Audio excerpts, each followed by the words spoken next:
When the autonomous learner is in the starting position, you notice that her feet are staggered.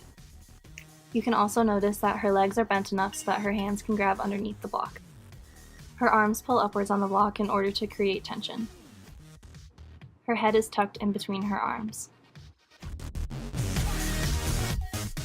As the autonomous learner leaves the block, she uses her legs to explode upwards and outwards. As she does so, she throws her arms into a streamlined position. With her arms in streamline, she throws her head upwards so her back arches. As she approaches the water, she tucks her head and angles downwards to enter the water. Her legs are also straight and together.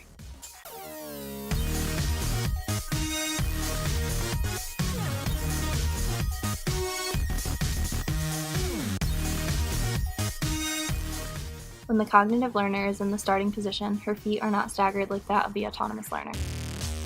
Her legs are bent, but not enough so that she can grab underneath the block.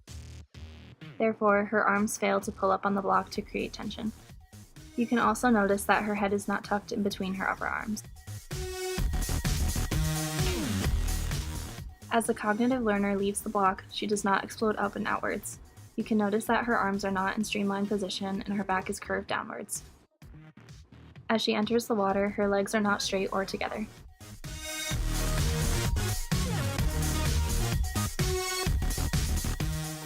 In the side-by-side of the cognitive and autonomous learner, you can notice the lack of height and distance by the cognitive learner, prompting a less effective start.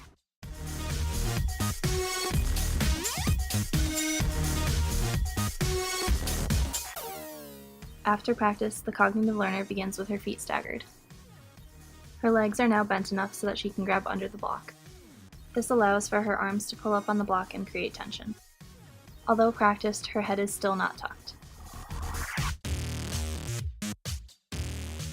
The cognitive learner now explodes off the block more effectively and her arms are in a tight streamlined position. You can notice that she tucks her head to enter the water at the correct angle. Her legs are now together and straight.